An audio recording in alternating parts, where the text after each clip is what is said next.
En la práctica solemos ver, ¿y a qué nos referimos cuando hablamos de insuficiencia cardíaca con gasto elevado o gasto bajo? ¿No? Fíjense, la mayoría de las pacientes que tienen insuficiencia cardíaca está disminuido el gasto cardíaco, ¿no? O al menos no es capaz de elevarse durante el ejercicio, es decir, todas las insuficiencias cardíacas desde el punto de vista funcional tendrían que tener gasto cardíaco disminuido, ¿no? O por lo menos no puede aumentar durante el ejercicio. Esto suele ser así, bueno, cuando la insuficiencia cardíaca es secundaria a isquemia, miocardiopatías, a enfermedades valvulares, a enfermedades inmunológicas. Entonces siempre pasa esto, que la insuficiencia cardíaca tiene bajo gasto cardíaco. Pero, esta es algo que tenemos que tener presente, ¿no? En la insuficiencia cardíaca con hipertiroidismo, algunos grados, algunas anemias, las fístulas arteriovenosa, el beriberi y el Payet, el gasto cardíaco tiende a estar elevado. Es decir, hay dilatación miocárdica con elevación del gasto cardíaco. Esto es debido a que el mecanismo fisiopatológico de todas estas entidades, digamos, ¿no? La fístula arteriovenosa, porque el gasto cardíaco de por sí es elevado al haber un shunt, y cuando el shunt supera el 25% entre la arteria y la vena, el 25% del volumen minuto, el gasto cardíaco se eleva muy por encima de lo que el corazón es capaz de tolerar, y aparecen signos y síntomas de insuficiencia cardíaca, es decir, el edema, los signos de congestión, ¿sí? Y a estas son las que se llaman insuficiencia cardíaca con gasto elevado, que en algunas circunstancias, si no se llama un déficit de vitamina B, puede pasar el Payet por la fístula que se produce a nivel capilar, ¿no? El hipertiroidismo, de hecho, el hipertiroidismo o la tormenta tirotoxicósica, lo primero que uno tiene en cuenta es que no se desencadena la arritmia y la clínica de la insuficiencia cardíaca. Bueno, por supuesto que el hecho de que el diagnóstico se por la clínica se ve minimizado por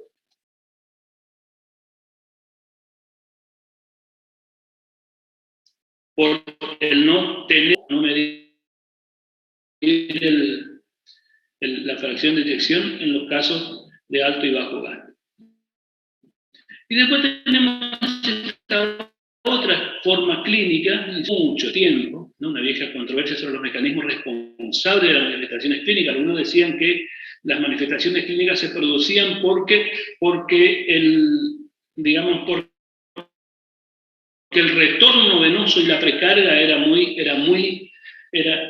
superaba lo que el corazón podía tolerar. Y es cierto eso, el retorno venoso y la precarga supera, ¿no es cierto? Otros decían no, lo que pasa es que hay un problema en la sístole, y también es cierto eso, si uno se pone a pensar desde el punto de vista fisiopatológico, ¿no es cierto?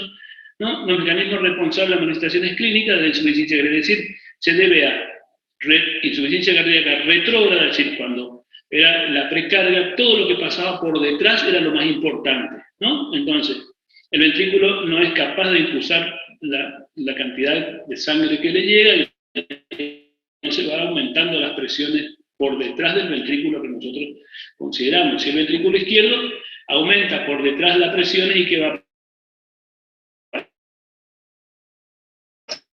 a pasar que aumenta la presión ¿no? ¿Se acuerdan del mecanismo de Starling ese?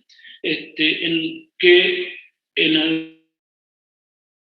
algún punto supera la capacidad de bombeo linfático, digamos, y comienza a acumularse cada vez más y comienza a producir todo lo que nosotros conocemos como la congestión pulmonar y el edema de pulmón.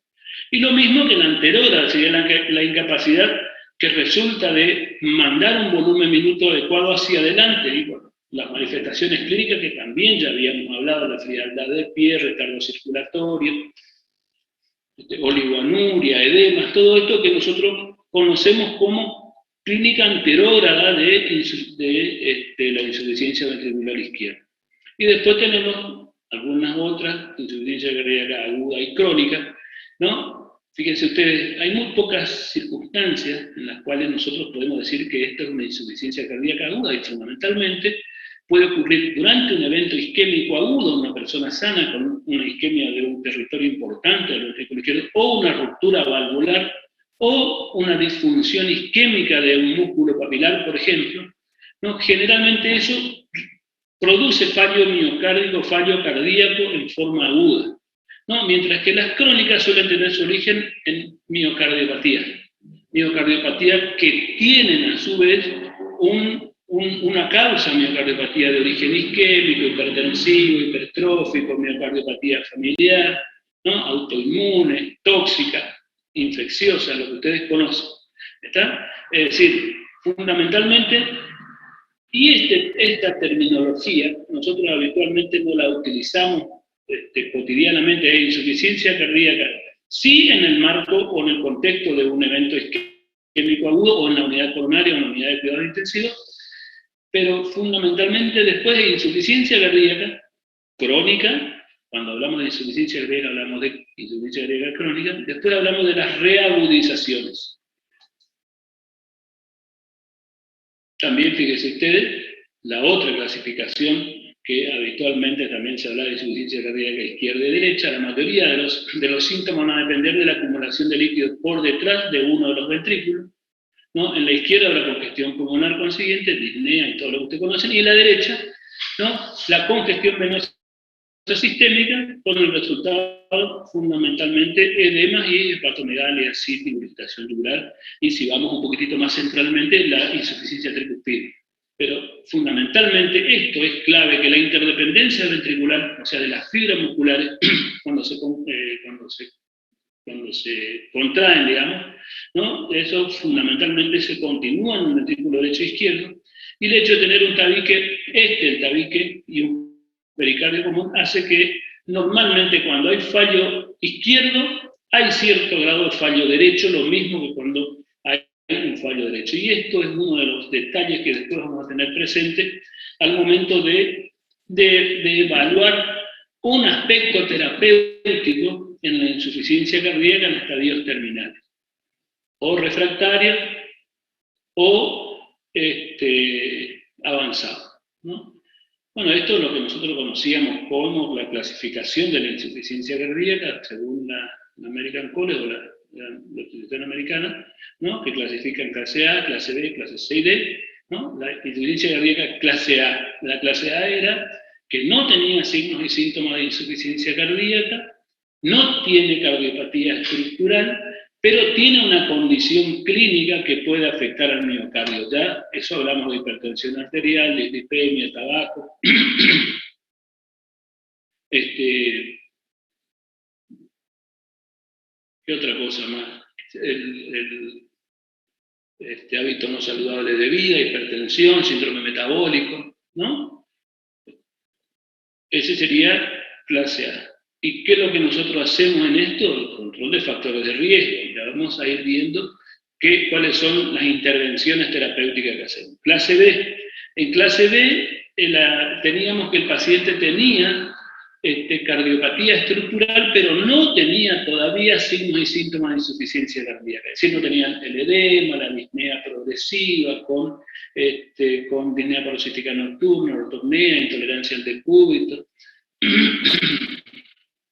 ¿Cómo se maneja estos pacientes? Fundamentalmente IECA, beta bloqueantes, si hace falta antidiuréticos en algunas circunstancias. De hecho, el tratamiento de la hipertensión arterial, que es uno, o de la cardiopatía hipertrófica o la cardiopatía hipertensiva, uno de los aspectos terapéuticos es IECA con una tiazida a dosis baja, o un beta bloqueante con una tiazida a dosis baja. Es decir que el diurético forma parte del tratamiento habitual de la insuficiencia cardíaca clase A y clase B, porque en la clase A con la hipertensión arterial nomás también, y en la clase B si tiene cardiopatía hipertrófica y cierto grado de retención hídrica, se utiliza el diurético.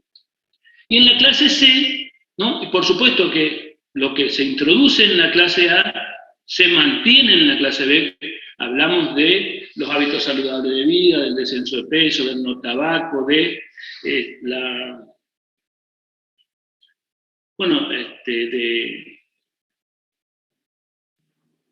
de la disminución del consumo de alcohol, ¿no? De la adherencia terapéutica, que es importante en todos estos pacientes, de la educación que hacemos, ¿no? Y la clase C tiene signos y síntomas de insuficiencia cardíaca y tiene cardiopatía estructural. Se le suman los signos y síntomas a los de la clase B. Esto es la que nosotros conocemos, digamos, en este estadio, digamos, de esta clase, es la que nosotros conocemos como insuficiencia cardíaca sintomática. Y la clase D es aquella paciente con insuficiencia cardíaca clase C, que a pesar de estar con el tratamiento diurético, beta bloqueante, inhibidor de la enzima convertidora de angiotensina, antialdosterona, sacubritilo y diuréticos a dosis plena, persisten con síntomas, ¿no?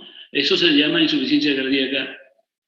Algunos le dirían refractaria, otros le dirían insuficiencia cardíaca avanzada, que en ese aspecto podemos hablar de lo mismo. Uno de estos es para tener una idea de cómo comienza habitualmente la historia de un paciente con insuficiencia cardíaca. Hay personas que durante toda su vida fueron realmente sanas y que de pronto, este señor de 72 años, ¿no?, comienza a notar que desde hace un tiempito tiene una disnea que él no tenía antes, pónganle hace 6 o 8 semanas, él hacía su trabajo en el jardín, hacía todas sus cosas, ¿no? Él podía trabajar en su jardín, cortar el pasto, y ahora cada que comienza a hacer eso, tiene falta de aire, que empeoró después, fíjense ustedes, de caminar 30 metros, ¿no? Este señor tiene una historia de opresión o depresión retroesternal cuando hacía algún esfuerzo, ¿no? Opresión esternal cuando hacía esfuerzo, subía una escalera, corría algo, un esfuerzo no habitual y le molestaba el pecho. Eso estamos hablando de que podemos sospechar que es un ángulo, ¿verdad? Una vez también cuando subió una escalera se sintió mareado. ¿Esto qué nos dice? Nos dice que puede ser un estado presincopal, ¿no? Síncope de esfuerzo. Fíjense ustedes que esto nos va dando la idea ya de que hay algo que está pasando. Pero el síntoma pasó luego de que el señor se sentó. Bueno, recientemente ha tenido dificultad para dormir por las noches, debe sentarse recto, apoyarse en 2 almohadas, ya tiene intolerancia al decúbito con ortopnea, para dormir por la noche, bueno, sentarse recto, apoyarse en 2 almohadas. Ocasionalmente se despierta por la noche sin aliento, ¿no?, por falta de aire, disnea paroxística nocturna. Fíjense ustedes, esta es la historia que nosotros tenemos que interrogar y preguntar acerca de la disnea. ¿Se acuerdan cuando hablábamos de la disnea ya en semiología? Hay que preguntar todas estas cosas, ¿no?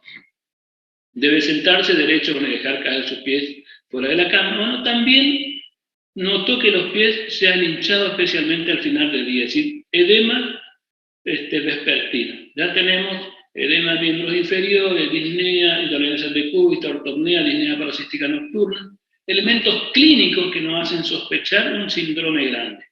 No fuma, no toma alcohol, y en el examen físico está febril con un ritmo cardíaco la frecuencia 86, 155-90, tensión arterial, una frecuencia respiratoria de 18 por minuto. El examen de la cabeza y cuello prácticamente no encontramos nada, tiroides normal, vena del cuello distendida, irritación tubular, y se escuchan algunos estertores en las bases.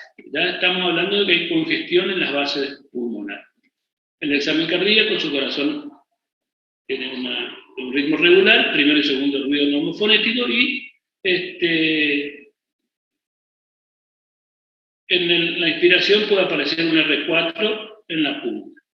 Bueno, el latido de punta no está desplazado y tiene un soplo sistólico eyectivo en el AP. Fíjense ustedes, desde el punto de vista diagnóstico, nosotros cuando mirábamos los criterios de diagnóstico, ¿no?, ya este señor tiene disnea paroxística nocturna con ortopnea, ingurgitación tubular, no le hicimos la maniobra para ver si tiene reflujo, no tiene cardiomegalia, tiene crepitantes pulmonares, ya tiene 3 signos y síntomas, o 3 criterios mayores para insuficiencia cardíaca, ¿no? Tiene un tercer ruido, y bueno, el tiempo circulatorio, esto habíamos hablado ayer, algunos lo tienen como un criterio de diagnóstico, tiene edema bimaleolar, ¿no?, disnea de esfuerzo. Fíjense ustedes que este señor tiene, desde el punto de vista de los criterios diagnósticos, tiene más de 3 o 4 criterios mayores y un criterio menor sin duda. Entonces, el diagnóstico sindromático es insuficiencia cardíaca, tiene una insuficiencia cardíaca. Seguramente después vamos a seguir con un pacientito como este para discutir los aspectos de seguimiento. Bueno, la insuficiencia cardíaca es una complicación grave, generalmente progresiva y reversible, que están expuestos a la mayoría de los pacientes que tienen algún problema cardíaco, en particular los que padecen enfermedad coronaria, hipertensión arterial, valvulopatía o miocardiopatía.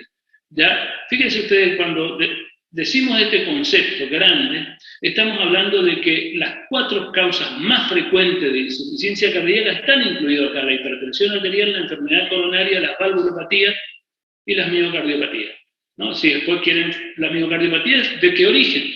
Y bueno, de origen hipertrófico, que pueden ser las congénitas, o las miocardiopatías dilatadas, ya hablamos tóxicas, infecciosas. Concepto de todo patológico y clínico, en el cual una anormalidad del corazón, el responsable del corazón no puede responder normalmente a los requerimientos de irrigación periférica, o de que funcione con presiones de llenado elevado. Estamos ya, desde el punto de vista del concepto y la definición, ya dijimos como 6 conceptos distintos, y todos tienen, al finalizar, tienen 2 o 3 elementos que son claves, ¿no? El no poder mantener un volumen acorde, y que si lo hacen a expensas de mantener presiones de llenado elevado. Bueno, o sea que una vez que hacemos el diagnóstico de insuficiencia cardíaca, tenemos que comenzar a elaborar una estrategia, ¿no? Tratamiento de la insuficiencia se asienta en la base fisiopatológica, ¿no? Por eso es que habíamos hablado del sistema renin-angiotensina-aldosterona, de la hiperactividad simpática, de los péptidos natriuréticos, ¿no? O sea que el tratamiento siempre tenemos que saber que asienta en base fisiopatológica, y los resultados provenientes de los grandes ensayos clínicos durante los últimos 20 años, 25, yo diría un poquito más, pero bueno, 25 años, ¿no? Esto está escrito, esto es textual de lo que dice el consenso de insuficiencia cardíaca del 2016, bueno, que fijaron evidencia más clara del tratamiento farmacológico tendiente a bloquear la activación neurohumoral, tanto a nivel del sistema nervioso autónomo, del sistema renin-angiotensina-aldosterona, y con una eficacia irrefutable sobre la morbimortalidad. Yo le he explicado a ustedes que le comentaba que cuando nosotros hacíamos los pacientes que salían de alta de la unidad coronaria después de un infarto, y que ese infarto haya tenido como complicación clínica de insuficiencia cardíaca, ese paciente salía y tenía un pronóstico muy malo al año y a los 2 años, y hasta los 5 años, prácticamente en esa época estaban muertos alrededor del 80%, o sea que se morían muchos. Mientras que hoy día los que salen de la unidad coronaria tienen, a los 10 años, está vivo más del 80%, o sea que fíjense ustedes lo que cambió en la mortalidad de estos pacientes. Bueno, una vez que hacemos diagnóstico de insuficiencia cardíaca, que tiene que ser desde el punto de vista sindromático y clínico, que ya habíamos visto, ¿sí? Y después de esto tenemos que fundamentalmente ver 2 cosas, que ahora ya vamos a ver, pero hay intervenciones terapéuticas que sirven para todas las insuficiencias cardíacas y para todas las clases de insuficiencia cardíaca, que es lo que seguramente ustedes ya habrán visto cuando hablaban del tratamiento de la hipertensión arterial, pero acá le agregamos por ahí algunas cositas, ¿no? Tenemos que evaluar las medidas no farmacológicas, fíjense ustedes que esto es lo que nos vamos a referir ahora en los próximos minutos, ¿no? Que tiene tanta importancia como la farmacológica. ¿Qué significa esto? Que esto es un pilar de soporte terapéutico, no que es algo que se hace bien y si no hace también, o si no cumple es lo mismo. Tiene que cumplir porque forma parte del pilar terapéutico, ¿no? Es decir, las medidas higiénico-dietéticas forman parte del tratamiento. Así como cuando hablaron de hipertensión, seguramente le habrán dicho que una persona con 140-90 de tensión arterial que tiene un exceso de peso que es fumadora, tal vez dejando la sal, cambiando su estilo de vida y bajando y haciendo actividad física, logre reducir hasta en 10-15 milímetros de mercurio la tensión arterial sistólica y en 5 milímetros de mercurio la tensión arterial diastólica. Por lo tanto, encuadraría dentro de los encuadraría dentro de la clasificación de no hipertenso. Y por lo tanto, fíjense ustedes, decir no me dio ningún tratamiento. Equivocado. Esto forma parte del tratamiento y es el comienzo del tratamiento. Y cuando pasan a otro estadio, esto no es que se debe abandonar, se debe continuar. Entonces, las medidas, digamos, farmacológicas y no farmacológicas son tan importantes, ¿no? Y fundamentalmente del cumplimiento depende gran parte del pronóstico y la calidad de vida de estos pacientes. Fíjense ustedes que este es un aspecto que poco a veces le damos importancia y es muy importante porque la calidad de vida y el pronóstico va de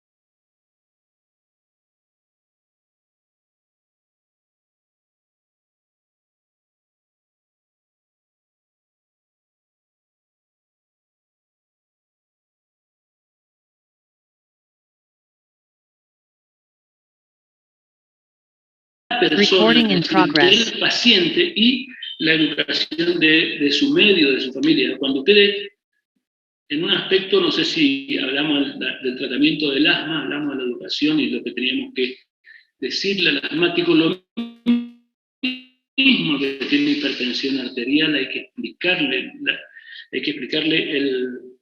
digamos, la importancia que tiene que él reciba la medicación a pesar de que tenga su presión arterial normal, lo mismo del que tiene dislipemia, el paciente con 270 de colesterol LDL, y él tal vez no tenga ningún síntoma, tiene 35 años y es prehipertenso. El tratamiento es clave en esas circunstancias. Pero, y acá nosotros a veces tenemos chocamos con algunas creencias y aún de profesionales que le indican una estatina, por ejemplo, y a los 2 meses le hacen un colesterol y tiene un colesterol LDL de 1,20. Ah, mira, ya te curaste, bueno, no tome más. O le dicen ya te curaste, o está normal, y la persona, y no le dicen todo el resto, o porque se les escapa, o porque no saben, o porque creen que ya está, y ya de vuelta sale del consultorio sin la prescripción escrita de la estatina, por ejemplo, y de la dieta, de la actividad física, y la persona cree que ya el colesterol bajó y se curó. Tenemos que intentar de que entienda de que esto es crónico, que una vez que tiene diagnóstico tiene que tomar siempre. Y estoy aprendiendo a utilizar un término que a mí nunca, o una frase que a mí nunca me gustó utilizar cuando recién comenzó mi carrera, que era, esto tenés que tomar de por vida. Y yo decía, ¿cómo que de por vida? Y comencé, cuando vine a hacer medicina acá, comencé por ejemplo, los pacientes que tenían insuficiencia cardíaca con ritmo sinusal, algunos miocardiopatía hipertrófica, estaban con digoxina. Y el médico cuando le dio tenía insuficiencia cardíaca, y en esa época del tratamiento de la digoxina, el que le daba digoxina o digital a un paciente con insuficiencia cardíaca estaba haciendo mal. Resulta que hoy sabemos que, si bien tiene alguna indicación de insuficiencia cardíaca, no es en la primera línea. Entonces yo le decía, no, tenés que suspender. Pero el doctor fulano me dijo que tenía que tomar de por vida, que si no tomaba de por vida, ay, esa palabra me trataba mal, esa frase, digamos, ¿verdad? De todas formas, creo que es importante introducirle, porque a algunos se le graba eso y no abandonan más. Eso es importante, digamos, y la adherencia terapéutica es importante. El otro aspecto que hay que tener en cuenta, bueno, el cuidado del peso, fundamentalmente, ¿no? El cuidado del peso en dos circunstancias. Si tiene sobrepeso u obesidad, un índice de masa corporal de más de 35, se benefician con el descenso de peso sin duda, ¿no? Por lo menos el 10 o 15% de comenzar a disminuir el peso, pero cuando tienen insuficiencia cardíaca con índice de masa corporal normal, sobre todo insuficiencia cardíaca crónica, hay que hacerle pesar diariamente, y el aumento, fíjense ustedes, de más de 2 kilos en 2 o 3 días, en muchas circunstancias y le enseñamos que si se le agrega esto, que cuando él hace 2 semanas atrás dormía bien toda la noche, no había problema, y ahora resulta que aumentó 2 kilos y a la noche tiene que despertarse una vez con un poco de falta de aire, o despertarse más veces a la noche, digamos, a ir al baño, a orinar, y resulta que le explicamos eso y el paciente, si entiende eso, ¿no? Hasta puede manejar las dosis de furosemida, de diurético, por ejemplo, que se autoprescribe y disminuye el peso y él nota que está mejor. Es decir, una serie de circunstancias que tenemos que explicarle y escribirle bien para que el paciente a su vez pueda llegar a manejar bien, digamos, su medicación. Bueno, esto es respecto del cuidado del peso. La ingesta de sodio, esto es exactamente igual que la hipertensión arterial, debe restringir la ingesta de sodio, ¿no? Los pacientes tienen que consumir menos de 3 gramos día con insuficiencia cardíaca crónica, y en aquellos que tienen insuficiencia cardíaca avanzada, ¿no? Tiene que ser menos de 2 gramos día de sodio. Es decir, 2 gramos día de sodio, que no es lo mismo que de sal. Está 3 gramos día de sodio, que no es lo mismo que de sal. Eso seguramente le habrán explicado en el tratamiento de la hipertensión arterial. Y si no le explicaron, busquen, eso está en todos lados. Dentro de las medidas generales, entonces, bueno, hablamos de la adherencia terapéutica, el cuidado del peso, la ingesta de sodio, la ingesta de líquido, que eso en primer lugar, tenemos que tratar de que el paciente no se ponga hipovolémico, no se deshidrate, pero en los pacientes con insuficiencia cardíaca avanzada se recomienda restringir los líquidos, no superando los 2 litros por día, ¿no? Y acá tenemos que tener en cuenta, no superando los 2 litros, aún considerando el contenido líquido de los alimentos, ¿no? Sobre todo en los pacientes con insuficiencia cardíaca avanzada, ¿no? Que tienen hiponatremia. La hiponatremia en un contexto de insuficiencia cardíaca habla de mal pronóstico. Bueno, el consumo de alcohol, si la miocardiopatía es de origen tóxico, o sea, de origen alcohólica, directamente tiene que dejar el hábito, no tiene que tomar más alcohol.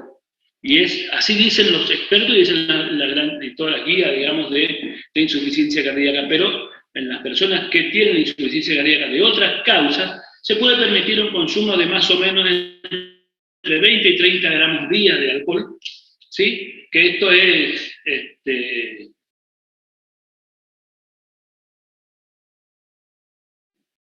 que inclusive ya la ingesta de alcohol permitido, digamos, en el manejo de la hipertensión arterial. Y acá ustedes por ahí me van a preguntar, ¿puede consumir 20 gramos de alcohol? ¿Qué significa 20 gramos de alcohol puesto en una bebida, digamos, ¿no?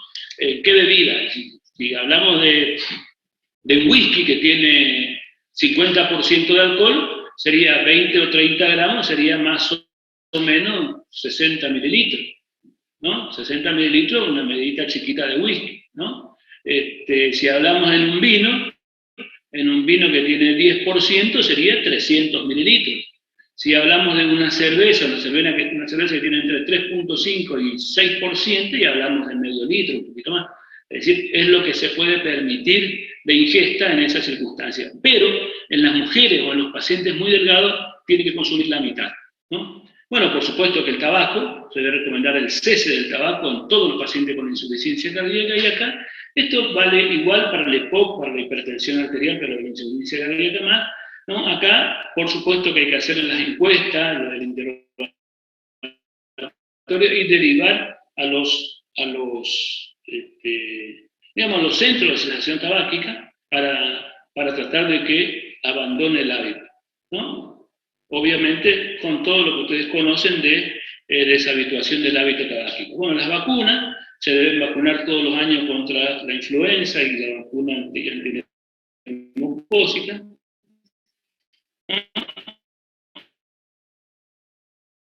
Y los pacientes que van a ser intervenidos quirúrgicamente, la actividad física, bueno, todos los pacientes con insuficiencia cardíaca clínicamente estable, eso es clave, sin síntomas en reposo y sin contraindicaciones, se les debe indicar actividad física aeróbica regular. Esto es más o menos similar a lo que se le prescribe, digamos, para un hábito saludable de vida. Si se puede, según los síntomas, según la clase funcional, actividad aeróbica regular, 30 minutos por día, por lo menos 30 minutos por día, y si pueden llegar a 180 minutos o más semanales, mejor. La actividad sexual, bueno, se prefiere no restringir la actividad sexual, sobre todo en los pacientes con insuficiencia cardíaca estable, y hay que tener cuidado con los inhibidores de la fosfodiesterasa, que no mezclar o no consumir junto con los nitritos, con los nitratos, que pueden potenciar el efecto y producir, digamos, descompensaciones y muerte inclusive, ¿no? Cualquiera de ellos, digamos, cuando se combina con algún nitrato, con nitrito. Algunos pacientes con insuficiencia cardíaca pueden tener trastorno del sueño, ¿no? Pueden tener apnea del sueño, y de acá, bueno, hay que hacer un estudio para el SAO para ver cuántas interrupciones tienen. Estos se suelen beneficiar con ARM no invasivas, sobre todo con CPAP nocturna, ¿no? Para manejar bien la presión en la vía aérea. Esto mejora mucho la función ventricular izquierda. Obviamente no están sometidos a hipoxia ni hipoxemia durante la noche, y el ventrículo izquierdo, y además la hipertensión arterial y la resistencia periférica hace que disminuyan, hace que el ventrículo izquierdo mejore mucho la clase funcional. Bueno, respecto a los viajes, lo que se sugiere es que, hay que sugerirle a los pacientes que no vayan a lugares donde hay grandes altitudes o climas extremos, ¿no? Sobre todo por lugares altos, por la hipoxia que puede llegar a ocasionarle. Los pacientes con insuficiencia cardíaca, hay que explicarle, bueno, ya habíamos visto en la charla anterior que se pueden como que hacer equiparar con algunos cánceres desde el punto de vista de la mortalidad, cáncer de colon, cáncer de mama, porque son necesarios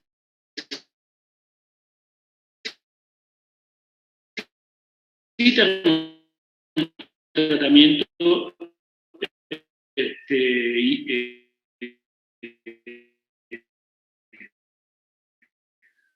que le resta. Esta presión en el paciente con el diagnóstico reciente de insuficiencia cardíaca, porque son los que suelen hacer abandono terapéutico, hacen una serie de maniobras y de complicaciones que nosotros por ahí a veces no entendemos bien. Hay que buscar la depresión y mandarle a un psicólogo o a un psiquiatra para el tratamiento antidepresivo. Es decir, esto es lo que nosotros debemos hacer en todos los pacientes con insuficiencia cardíaca, y fundamentalmente de los de la clase A. Pero los de la clase B también, los de la clase C también, y los que quieren terminar ni hablar de algunas cosas, ¿no? Pero en todos los pacientes con el diagnóstico de insuficiencia cardíaca. Entonces, una vez que tenemos diagnóstico en los pacientes que tienen la clase C, que es cardiopatía estructural, y signos y síntomas de insuficiencia cardíaca, ¿no? Funcional y la calidad de vida, suprimir los síntomas, mejorar la clase funcional o la caída de la fracción de eyección, o la caída o la peoría, digamos, de la función miocárdica, ¿no? Y prevenir las complicaciones, reducir la mortalidad, la recaída de los reingresos, y reducir fundamentalmente la mortalidad. Estos son los objetivos: suprimir los síntomas, prevenir la progresión, prevenir las complicaciones de la mortalidad. ¿no? Objetivos del tratamiento de la insuficiencia cardíaca. Por supuesto que es imprescindible para iniciar el tratamiento tener un diagnóstico claro, identificando las causas de la insuficiencia cardíaca, es decir, hablando exclusivamente del tratamiento, tenemos que tratar los síntomas. Una vez que tenemos el diagnóstico de insuficiencia cardíaca, tratar los síntomas, buscar la causa para hacer un tratamiento etiológico, tratamiento de las complicaciones. Parece que ni respiré de Comenceno, pero si hay algo que no soy claro hasta acá, por favor pregunten, porque el problema es que dentro de un mes voy a preguntar yo.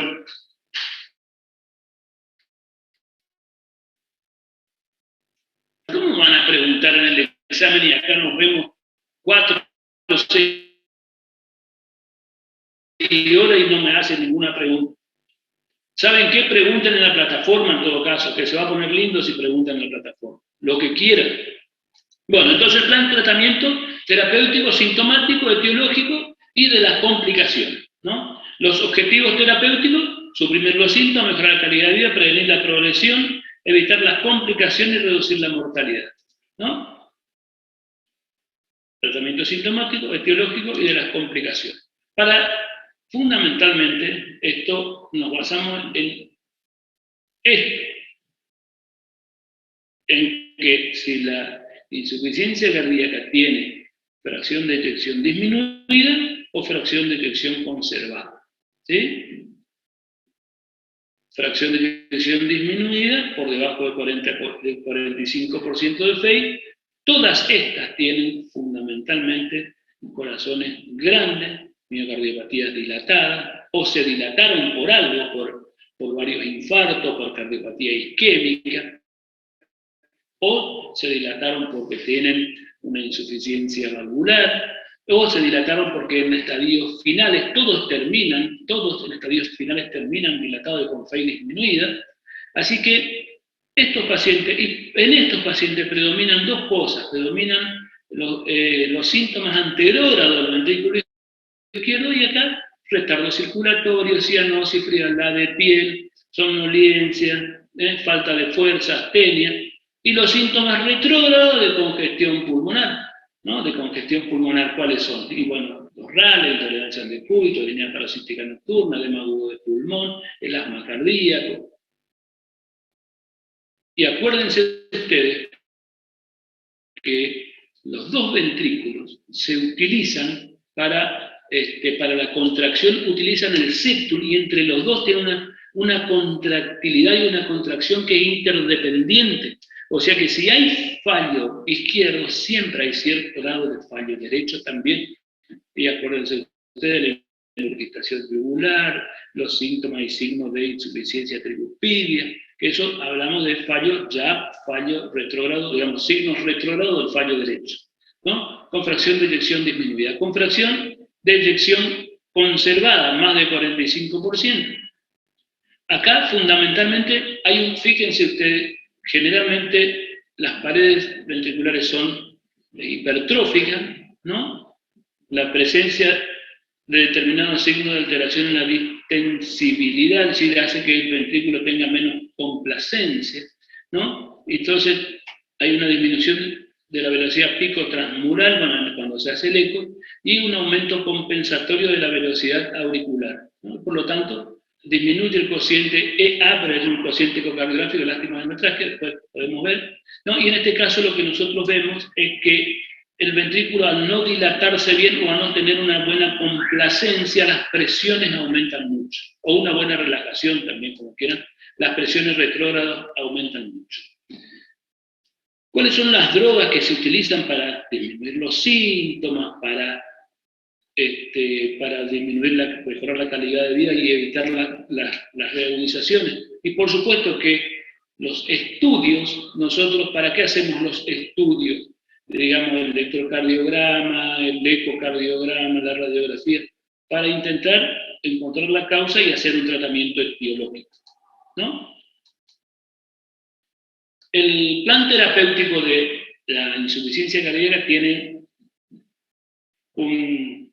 como una columna vertebral, digamos, en la que todo tiene que tener un diurético, un IECA, un diurético, un betabloqueante, un IECA, un diurético, un betabloqueante, y en esta línea, hoy día le agregamos a la insuficiencia cardíaca, digamos que en estadio C, ¿no? En clase C, estadio 3, o puede ser la insuficiencia cardíaca que nosotros hablamos avanzada, le agregamos el sacubritilo, digamos, sacubritilo valsartán, que ahora vamos a mirar. Entonces, siguiendo e intentando comenzar, digamos, con la columna vertebral del diagnóstico de la insuficiencia cardíaca, hablamos de los diuréticos, ¿no? ¿Qué pacientes deben recibir diuréticos en el tratamiento de la insuficiencia cardíaca? Es un tratamiento sintomático, inicial en todos los pacientes con insuficiencia cardíaca y deben tener IECA y o betabloqueante, ¿no? Cuando tienen edemas o síntomas secundarios a la retención de líquido. Ejemplo, congestión pulmonar. Es decir, ¿qué paciente con insuficiencia cardíaca debe recibir diuréticos? Pacientes que tengan diagnóstico de insuficiencia cardíaca y que además estén recibiendo IECA o betabloqueante, o las dos cosas, ¿no? Y que además tienen signos de retención hídrica, ya sea expresado por edema de miembros inferiores o de congestión pulmonar. Esos deben recibir diuréticos. ¿Por qué? Bueno, por supuesto, controla la congestión central y periférica, ¿no?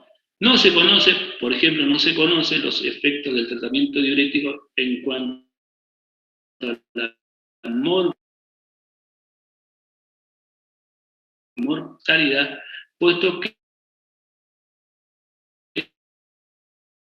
ni hay, no sé, podemos monitorear, por ejemplo, en el tratamiento diurético, la depresión de fluido y electrolito, habíamos dicho, la deshidratación por hipovolemia, puede producir hipotensión, puede empeorar el fallo renal, es decir, producir azoemia, pueden producir depresión de potasio, es decir, hipocalemia e hipomagnesemia, puede ocasionar arritmia a través de la hipocalemia y la hipomagnesemia, sobre todo arritmias ventriculares, y antiguamente, cuando se asociaba con la digoxina, la hipocalemia hace que la digoxina desarrolle arritmias más frecuentemente y es más probablemente, ¿no?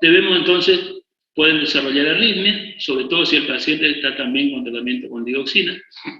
Hay que vigilar con algunos diuréticos el ácido úrico, porque puede hacer subir el ácido úrico o desencadenar crisis gotosas, como por ejemplo los diuréticos tiazídicos, ¿no? Y en algunos pueden aparecer intolerancia a la glucosa. Intolerancia a la glucosa expresada por hiperglucemia o hasta a veces desencadenar una diabetes, ¿no?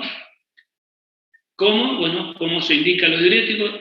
Se comienza con dosis bajas, como para el tratamiento de la hipertensión arterial, ajustar la dosis hasta suprimir los síntomas congestivos, ¿no? La disnea, la hepatomegalia, el edema, sin provocar reducción excesiva de la presión arterial o de la función renal. Por eso es que hay que monitorear la creatinina y la urea, fundamentalmente, ¿no? En función de la diuresis y los cambios diarios de peso, 0,5, ¿no? a 1 kilo por día de disminución. Tenemos balance hídrico negativo. ¿Qué diuréticos utilizamos? Los diuréticos, esto solamente ustedes lo conocen por el manejo de la hipertensión arterial, ¿no? Que podemos utilizar los diuréticos de ASA o los diuréticos de ASA o de alta eficacia y los diuréticos tiazídicos, ¿no? O diuréticos de alto techo o de alta eficacia, así se llaman, ¿no? Y dentro de los cuales tenemos la furosemida y la torasemida. La furosemida, la dosis de inicio de 20 a 40 miligramos, y las dosis máximas de furosemida de 160 a 200 miligramos, cuando hablamos del manejo de la insuficiencia cardíaca. Porque para el manejo de otras entidades, por ejemplo, se pueden dar hasta 400, 500 miligramos. Pero para la insuficiencia cardíaca de 160 a 200 miligramos. Y la torasemida, con 5 a 10 miligramos con dosis máxima de 10 a 20 miligramos por día. Los diuréticos tiacídicos, la hidroclorotiazida de 12.5 a 25 miligramos por día, las dosis habituales, digamos, o de inicio, y las dosis plenas de 50 a 75 miligramos por día. La indapamida, que es otro diurético de baja eficacia, 2.5 miligramos por día se inicia, y la dosis plena 2.5 miligramos, entonces se puede iniciar con 1.25 a 2.5 y la dosis plena de 2.5. La clortalidona, 50 miligramos por día, y la dosis máxima es de 100 miligramos día. Bueno, cuando hay signos de congestión en los pacientes reagudizados, los de ASA son los de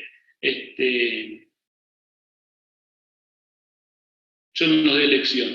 Por supuesto, se ve reducida su eficacia en los pacientes que tienen insuficiencia renal crónica o insuficiencia renal, sobre todo los que tienen clearance de creatinina por debajo de 40 mililitros minuto, es decir, en qué paciente tenemos que evaluar bien la indicación de una tiacida en los pacientes que tienen clearance de creatinina por debajo de 40. Seguramente la eficacia no es la misma, ¿no? Bueno, de elección en hipertensión arterial, bueno, si hay retención de líquido, entonces seguramente ustedes lo manejan muy bien.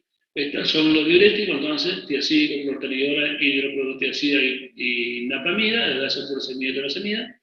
Y los diuréticos ahorradores de potasio, acá tenemos la milorida, 5 a 10 miligramos día, que esto se suele asociar con un diurético tiacídico por la hipocalemia que producen, ¿no? O la espironolactona. La espironolactona, que es una antialdosterona, sería, ¿no?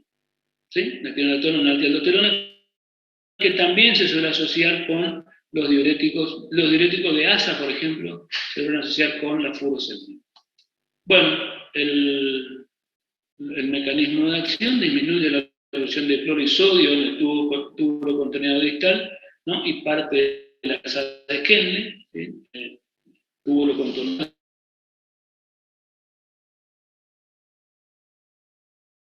disminuye la toxicidad moderada o grave. Digamos que en la insuficiencia cardíaca, en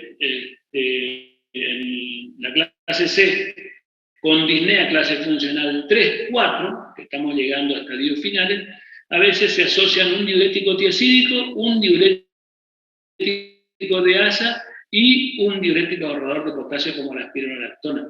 Los tres, eso nosotros le llamamos, se le da el nombre de bloqueo tubular para tratar de que no se absorba nada del líquido para tener mejor respuesta. También hay que tener cuidado con la función renal, fundamentalmente, y algunas complicaciones, pero suelen hacer esa combinación, ¿no? En insuficiencia cardíaca grave, estadio final.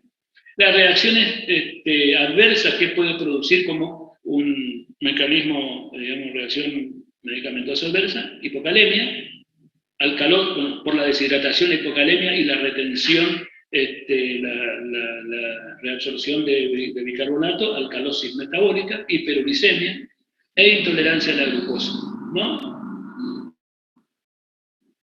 Los diuréticos de ASA disminuyen la absorción de sodio, potasio y cloro en la rama ascendente de la asa de Henle y como reacción adversa, digamos, alcalosis metabólica, hipocalemia e hiperuricemia.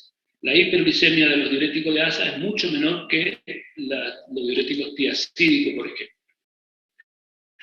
Entonces conocemos los diuréticos y cuáles son las indicaciones de los diuréticos en pacientes con insuficiencia cardíaca y qué diurético podemos utilizar. Ahora vamos a hablar de fíjense ustedes, son vasodilatadores, los inhibidores de la enzima de conversión de angiotensina. Acuérdense ustedes que una de las cosas que ocurría en la insuficiencia cardíaca era la resistencia periférica estaba aumentada.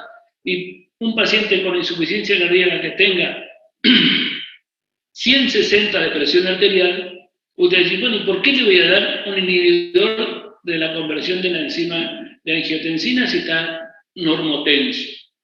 ¿No? Justamente porque si nosotros relajamos y disminuimos la resistencia periférica,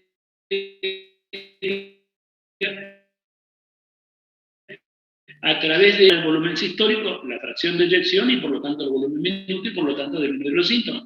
Entonces, los vasodilatadores de acción indirecta, como son los inhibidores de la enzima convertidora de angiotensina, reducen los niveles de angiotensina 2 y aldosterona disminuyen el tono simpático produciendo vasodilatación arterial y venosa, aumenta la formación de quininas vasodilatadoras y aumenta el óxido nítrico y prostaglandina, y tienen, fíjense ustedes todos los efectos que tienen los inhibidores de la enzima convertidora de angiotensina. ¿Cuáles son las indicaciones de la insuficiencia cardíaca? Clase B y C, también en la clase A, cuando tratamos le prescribimos como un antihipertensivo, retrasan la progresión de la enfermedad, que era otro de los objetivos terapéuticos que nosotros teníamos, incluyendo la mortalidad y el número de hospitalizaciones. Fíjense ustedes los efectos beneficiosos que tienen los inhibidores de la enzima convertidora en angiotensina. ¿Sí?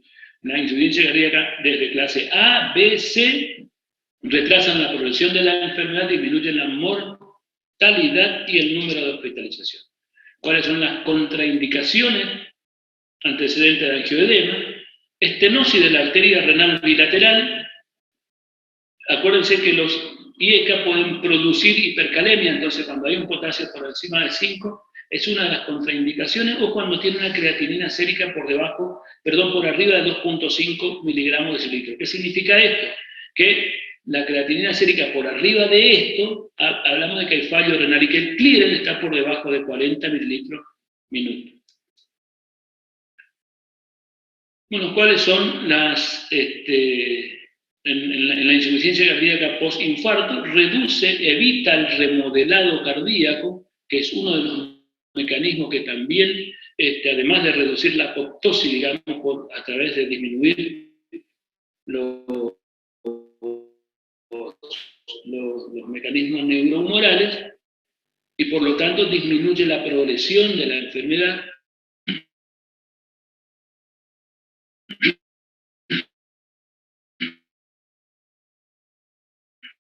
En ventricular asintomática, ¿no? Y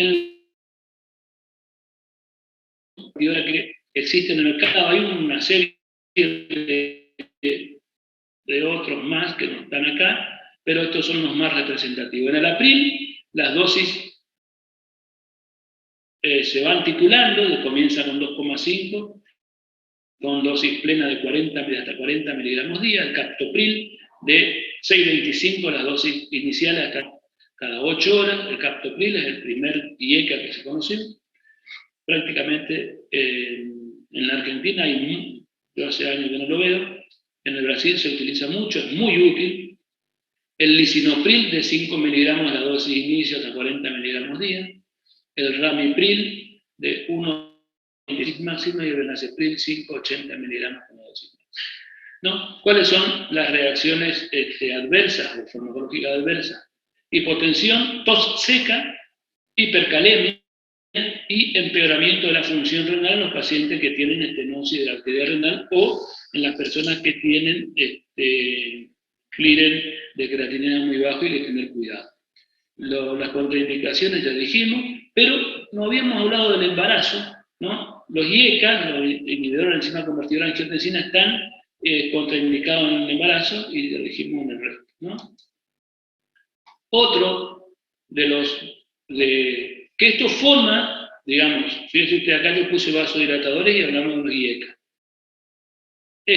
Los antagonistas de los receptores angiotensina 2 están dentro de los vasodilatadores también, ¿no? Y la indicación varía según cuál sea el objetivo, ¿no?, del beneficio perseguido, sea la reducción de las internaciones o el riesgo de muerte cardiovascular. Las indicaciones de utilización de ARA2 en insuficiencia cardíaca con fracción de eyección reducida por debajo del 45% son las siguientes. Fíjense ustedes, paciente con insuficiencia cardíaca con fracción de eyección reducida leve a grave, ¿no?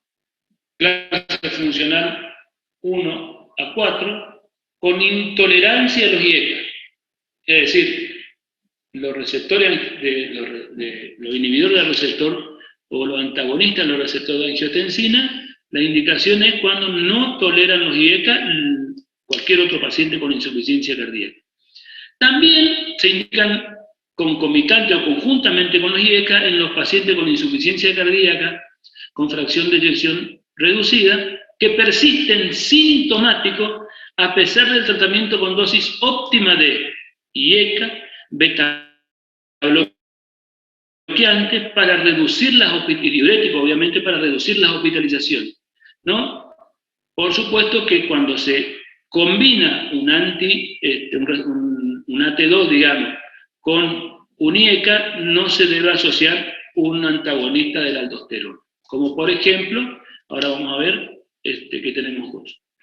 Los ARA, entonces los ARA2 producen una mejoría clínica y hemodinámica, igual que los inhibidores de enzima convertidora en angiotensina, similar a los PRILEX, que son los que habíamos visto recién, los IECA, tienen mejor tolerancia, no producen tos, ¿no? Y comparten el resto de las reacciones adversas contraindicadas. Las dosis, los sartán, 50 miligramos hasta 100 miligramos por día, el valsartán de 40 a 160 miligramos cada 12 horas, y como dosis máxima serían 320 miligramos día, que se utiliza el valsartán hasta 320 en el tratamiento de la hipertensión también, y el iversartán 40 miligramos a 80 miligramos día, ¿no?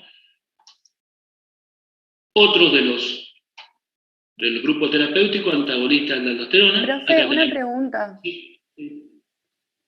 En el caso de que los IECA y los ARA2, que un efecto secundario era la hipotensión sintomática. Y cuando nosotros vimos la hipotensión, o sea, en caso de que sea por fármacos, debíamos retirar los fármacos. Por ejemplo, en el tenemos que disminuir, mirá, fíjate que yo puse dosis de inicio y dosis máxima, bueno, sí, o la dosis mínima y la dosis máxima. Todos los medicamentos en la insuficiencia cardíaca tenés que ir titulándoles. ¿Qué significa ir titulándoles? Comenzar con dosis mínima de acuerdo al estado del paciente como está en este momento, ¿sí? Y le vas cada 5 o 6 días o cada 10 días, depende, le citas para el control, si está internado a las 48 horas, ya ves. Por ejemplo, viene un paciente que tiene disnea en reposo, ¿no? Falta de aire, tiene rales, no está en edema agudo de pulmón, ¿sí? Tiene una frecuencia cardíaca de 110 por minuto, no tolera el descubo, tiene molestación yugular, edema de miembros inferiores, y tiene 120-40 de presión arterial. Perfecto. A ese paciente comenzás con furosemida, 40 miligramos o 20 miligramos cada 12 horas, ¿no? Le das un IECA, 2.5 miligramos en enalapril, ya le pusiste seguramente la nitroglicerina, porque esa era una insuficiencia cardíaca descompensada, que es un vasodilatador, ¿no? Fíjate, tenía 120 de TA. ¿Por qué le das un vasodilatador? ¿No? ¿Por qué le das un vasodilatador directo como la nitroglicerina y un vasodilatador indirecto como el IECA? Porque estás obrando desde el punto de vista fisiopatológico. ¿Qué va a pasar al otro día? Al otro día orinó 4 litros, ¿no? Hizo un balance negativo de líquido de 2.000 mililitros, o sea, 2 litros. Y le controlás, ¿cómo espera que esté la presión arterial? Dijimos 160 o 120, 70 tenía el día anterior. Y lo más probable es que o esté igual o esté más alta. ¿Y cómo que está con insuficiencia cardíaca y mejoró la presión? Y porque mejoró la contractilidad. Le sacaste algunos mecanismos que le hacían mal y estás beneficiando en otra cosa. Entonces, resulta que ahí no sigue con 2,5 miligramos, sigue con 2,5 cada 12 horas del IECA. Entonces ya le aumentaste la dosis del IECA, seguiste con el diurético hasta el cuarto día que está en peso seco, ¿sí? Y el cuarto día que está en peso seco, resulta que la presión está en 150-90. Entonces no le vas a dar 2,5 miligramos cada 12 horas, le das 5 miligramos cada 12 horas. Aumentaste al doble, 10 miligramos. ¿No? Ya le tenés con peso seco, le diste 10 miligramos de IECA. ¿Y ahora qué otra cosa más tenés que hacer? Y bueno, después de eso, una vez que se estabilizó, algunos dicen más de 10 días, otros por ahí un poco menos. Si venía recibiendo betabloqueante por algo, reiniciás. Y si no venía recibiendo betabloqueante, lo que hay que hacer es comenzar con dosis baja, qué sé yo, de carvedilol. Si tiene la frecuencia cardíaca de más de 90 o de 80, le indicás carvedilol 6,25 cada 12 horas. En 10 días le volvés a controlar. Fíjate todo lo que hicimos. ¿Qué puede pasar en 10 días? Que venga con la frecuencia cardíaca de 80 por minuto o 75, la presión arterial de 160-90. ¿Qué es lo que tendría que hacer? Aumentar de vuelta la enzima inhibidora de angiotensina. Y ahí aumentar el IECA. Y de ahí, si tiene esa presión, en vez de seguir con furosemida, podés de crecer en el diurético, darle un IECA, perdón, una tiacida. 12,5 o 25 miligramos de hidroclorotiacida. Si no tiene contraindicaciones, si no tiene hiperuricemia, si no tiene hipocalemia, si no tiene disfunción renal, ¿qué puede pasar cuando le aumentaste al doble la dosis? Y te dice, doctor, me mareé. Entonces le bajás a la dosis anterior tolerada. ¿Sí? ¿Quedó claro toda esa secuencia? Sí, profe, gracias. Bueno, me olvidé lo que estaba diciendo, pero ahora vamos a seguir con la... dentro de los antagonistas de la aldosterona, son dos los representantes, la espironolactona y la esplerenona. Las indicaciones de los antialdosterona en la insuficiencia cardíaca con fracción de eyección disminuida son las siguientes. Pacientes con FREIR por debajo de 35% que persisten con síntomas, ¿no? Con disnea clase funcional 2 a 4, a pesar del tratamiento con inhibidor de la enzima inhibidora, digamos, inhibidor de la enzima convertidora de angiotensina o ARA2, beta bloqueantes y otro diurético, a menos que existan contraindicaciones o no sean bien toleradas. Es decir, estamos hablando de que cuando hacemos diagnóstico de insuficiencia cardíaca, la clase funcional de la disnea en estado estable es la que me decía la severidad, ¿no? Tiene disnea clase funcional 1, 2, 3 o 4. Bueno, acá, a pesar de que nosotros le dimos beta bloqueante y ECA a 2, persisten con síntomas, entonces le iniciamos un antagonista de la aldosterona, a menos que tengan contraindicaciones o no sean tolerables. Paciente que haya sufrido un infarto, ¿no? Agudo de miocardio y que tienen fracción de eyección por debajo de 40 con síntomas, o paciente con insuficiencia cardíaca y diabetes. La espironolactona, antagonista de la aldosterona, mejora la clase funcional en pacientes con disnea clase 3 o 4, reduce la mortalidad y el número de internaciones. Fíjense ustedes que vamos introduciendo drogas de acuerdo a la tolerancia que va teniendo y a la respuesta terapéutica a las drogas anteriores, en este caso. Las reacciones adversas son vómitos, diarrea e hipercalemia, pueden producir hipercalemia, acuérdense que también los IECA pueden producir hipercalemia, ¿no? Y pueden dar ginecomastia. Fíjense ustedes, ¿no? Se debe realizar una cuidadosa monitorización o monitoreo del potasio sérico y de la función renal para minimizar los riesgos del tratamiento, es decir, la hipercalemia y sobre todo la ginecomastia. Si produce hipercalemia o ginecomastia, la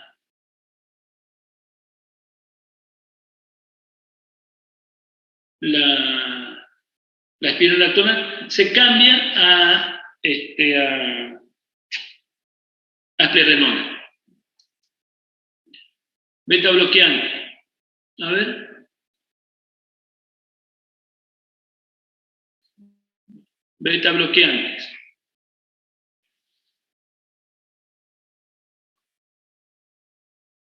La acción, antiaginoso, antiarrítmico, antihipertensivo, aumentan, fíjense ustedes, aumenta el volumen minuto y la tolerancia al ejercicio. Disminuye el número de internaciones y la mortalidad y la incidencia de arritmias en la insuficiencia cardíaca, ¿no? ¿Dónde está el inconveniente, si se quiere, de los betabloqueantes? Que nunca debemos iniciar un betabloqueante en un paciente que está descompensado, que tiene una insuficiencia cardíaca reagudizada, que está ahí con sobrecarga hídrica. Siempre hay que, fíjense ustedes que recién cuando la compañera me preguntó qué hacemos cuando, que uno de los efectos adversos era la hipotensión, yo le expliqué que cuando ponemos el beta bloqueante en un paciente con insuficiencia cardíaca de reciente diagnóstico, cuando está en peso seco, estabilizado, ¿sí? Porque una de las contraindicaciones de los beta bloqueantes es la insuficiencia cardíaca descompensada. Bueno, indicaciones.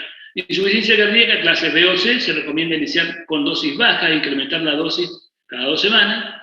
Lo que se utilizan, bisoprolol, 10 miligramos día, carvedilol, 25 a 50 miligramos día, metoprolol, 50 a 200 miligramos día.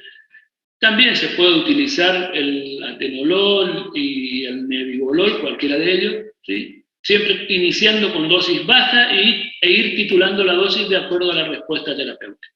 Bueno, las reacciones adversas, bloqueo, trastorno de conducción auriculoventriculares, bradiarritmia, puede desencadenar broncoespasmo.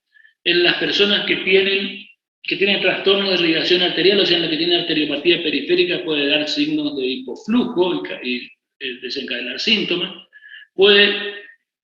Se hablaba de la hipoglucemia, en realidad esto queda, pero puede enmascarar los síntomas de la hipoglucemia, ¿no? Y las contraindicaciones de los beta-bloqueantes: asma, bradicardia, bloqueo auriculoventriculares y exacerbación, bueno, cuando tiene una insuficiencia cardíaca reagudizada, digamos, o descompensada. En eso está contraindicado la indicación, el inicio de un beta-bloqueante. Profe. Sí. Y cuando un paciente ya está tratado con un beta-bloqueante, pero ingresa con una descompensación, Cuando un paciente está tratado, ese es todo un capítulo en todos los congresos. ¿Qué hacemos con el paciente con insuficiencia cardíaca que está tratado con beta-bloqueante y tiene una reagudización? Bueno, hay una cosa que tenemos que saber. En primer lugar, para que desaparezca el efecto beta-bloqueante, tiene que pasar por lo menos 48 o 72 horas, en la mayoría de estas drogas, ¿no? Recién podemos, después de las 24 horas, es decir, cuando ingresa el paciente, suspenderle el beta-bloqueante, por lo menos por 24 o 48 horas, y reiniciarle después. Otros dicen que se puede bajar a la mitad de la dosis. Otros dicen que se pueden continuar con la misma dosis. La experiencia, digamos, un paciente que viene recibiendo beta-bloqueante en la primera 24 horas, preferiblemente no administrarle, y después de las primeras 24 horas, una vez que ya comienza a hacer balance negativo y entrar a encuadrar más dentro de su peso habitual o de la cantidad de líquido habitualmente, reiniciar con dosis más bajas, así con la mitad de las dosis, y volver a titular de vuelta. Es decir, si se suspende, no se suspende más de 24 o 48 horas y se reinicia. Aunque algunos dicen, ¿qué decir? ¿Cómo se le trataría cuando ingresa a un paciente descompensado? No, pero eso ya vamos a ver después, pues viene otro capítulo que tal vez sea la clase del miércoles que viene: insuficiencia cardíaca descompensada, edema agudo de pulmón y shock cardiogénico. Bueno, si no hablamos del tratamiento de la insuficiencia descompensada ya, y todavía no terminamos ni la insuficiencia cardíaca crónica, o sea, la compensada. Bueno, ¿me están siguiendo hasta acá? Si quedo por ahí descolgado en algo. En algunas circunstancias, los pacientes no responden adecuadamente a los diuréticos. Bueno, acá hay que tener cuidado, porque a veces utilizan, porque la mayoría tienen determinada edad y utilizan, ¿no? AINE, ¿no? Aspirina o algún otro antiinflamatorio no esteroide, y eso hace que disminuya la secreción tubular, y por lo tanto no responden adecuadamente a los diuréticos. La otra causa puede ser la depresión del volumen, si se deshidrata, la utilización de AINE, la disminución del flujo renal, bueno, en los que tienen alteraciones de irrigación, digamos, estenosis arterial renal, ¿no? O cuando disminuye la absorción. ¿Cuándo disminuye la absorción? En los pacientes que tienen insuficiencia cardíaca y que comienzan a estar hipervolémicos, acuérdense que el edema que nosotros vemos con el hígado grande y la citis también están en el epitelio intestinal, en la mucosa intestinal, entonces disminuye la absorción de la medicación, y disminuye la absorción de medicación y se genera un círculo vicioso. Más edema, más insuficiencia cardíaca. ¿Por qué? Porque se absorbe menos. Es el momento de los diuréticos endovenosos, ¿sí? O, bueno, mala adherencia al tratamiento también como causa de resistencia a los diuréticos. Otro grupo que se le agregó últimamente al manejo de la insuficiencia cardíaca son los inhibidores de la neprilicina, ¿no? La neprilicina y receptor de angiotensina, inhibidores de la neprilicina. Bueno, ¿se acuerdan cuando habíamos hablado del péptido natriurético, ¿no es cierto? Contrarresta los efectos deleterios de la angiotensina 2 y de la aldosterona al promover una natriuresis ¿no? Y una diuresis, e inducir una vasodilatación e inhibir la hipertrofia celular y la fibrosis miocárdica dentro de los efectos beneficiosos. ¿Qué pasa? Acuérdense ustedes desde el punto de vista fisiológico que siempre existe lo que se llama escape de aldosterona, ¿sí? Porque a medida que la enfermedad avanza, los péptidos aumentan mucho y los efectos favorables de estas hormonas se quedan neutralizados, se van neutralizando, en parte por una regulación en menos, down regulation sería, de los receptores, pero sobre todo por la degradación de los péptidos por las enzimas, la neprilicina o una endopeptidasa neutra, ¿no? Esto degrada a los péptidos natriuréticos y no puede ejercer su efecto, ¿no? Esto explica el estado de resistencia relativa, ¿no?, al BNP, o sea, a los péptidos, en este contexto. Es decir, los péptidos natriuréticos aumentan mucho, van a 200, 400, 600 de ProBNP, picogramos de cilindro, y el paciente sigue estando descompensado. Esto último, asociado a una mayor activación del sistema renin-angiotensina-aldosterona, favorece el desequilibrio neurohormonal, ¿no?, y de esta manera la progresión de la enfermedad y los síntomas. Entonces, el sacubritilo inhibe a esta endopeptidasa neutra, aumentando los niveles de BNP, y el valsartán bloquea el receptor de la AT1 o AT2 de la angiotensina, antagonizando los efectos del sistema renin-angiotensina-aldosterona. ¿Cuáles son las indicaciones del sacubritilo? Siempre va asociado el sacubritilo al valsartán. El sacubritilo-valsartán, y ya vamos a ver, el sacubritilo se recomienda en pacientes ambulatorios con insuficiencia cardíaca con fracción de eyección reducida que se encuentran sintomáticos, ¿sí?, clase funcional 2 o 3, y tienen tratamiento óptimo con inhibidor de la enzima conversora de angiotensina o ARA2, beta bloqueante y antialdosterona, ¿no?, en reemplazo de un IECA o ARA2, al menos que existan contraindicaciones y que no sea bien tolerado. ¿En qué paciente entonces? No, aquello que nosotros llamamos insuficiencia cardíaca avanzada, ¿sí? Las contraindicaciones: historia de angioedema, insuficiencia renal grave definida como una disminución de la tasa de filtrado glomerular por debajo de 30 mililitros minuto, ¿sí? Bueno, está contraindicado cuando recibe un IECA o un ARA2 solo, ahora ya vamos a ver cómo se inicia. Cuando tiene hipotensión arterial, una TA por debajo de 100, hay que monitorear muy bien, o cuando tiene un potasio sérico por arriba de 5 miliquevalentes litro. Y acá viene cuando se indica, si el paciente venía recibiendo un IECA o un ARA2, se debe dejar transcurrir un periodo de por lo menos 36 horas para limpiarse del IECA o el ARA2. ¿Sí? Entre la interrupción del IECA y el inicio del sacubritilo-valsartán, a fin de minimizar el riesgo de angioedema. ¿Sí? No es que se suspende y se inicia, se suspende, se espera por lo menos 3 días y se inicia con dosis baja del sacubritilo-valsartán. ¿No? Está contraindicado el tratamiento de IECA adicionado al sacubritilo-valsartán justamente por el riesgo de padecer angioedema. Las dosis recomendadas son de 50 miligramos 2 veces al día, ¿no?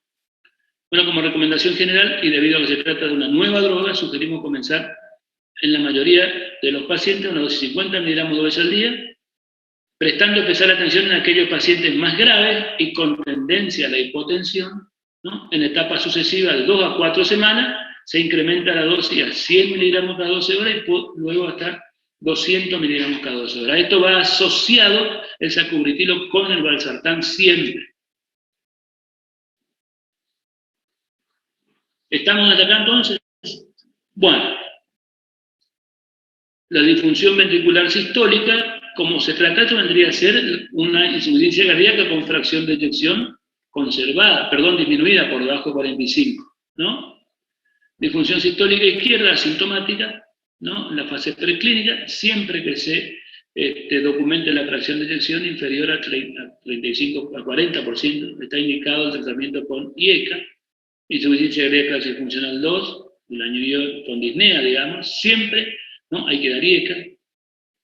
Bueno, independientemente de la cardiopatía, siempre debe llevar un IECA, eso, o un ARA2, ¿no?, un losartán o otro vasodilatador, si no se tolera, ¿no? La digoxina, ¿cuándo le agregamos digoxina? Cuando el paciente tiene fibrilación auricular y no podemos controlar la respuesta ventricular, es decir, no podemos tener una frecuencia cardíaca por debajo de 80 y tiene una fibrilación auricular y tiene una insuficiencia cardíaca y la frecuencia cardíaca está por arriba de 80 o 90 y la dosis máxima tolerada de betabloqueante no controla la frecuencia cardíaca, la indicación es digoxina, ¿sí?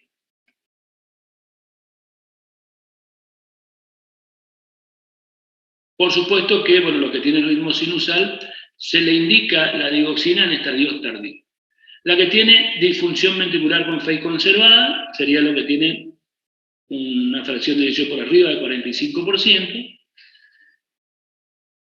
La frecuencia, bueno, cardíaca es crítica, ¿no? Siempre se debe mantener una frecuencia entre 60 y 90, o yo diría más cerca de 60 que 90.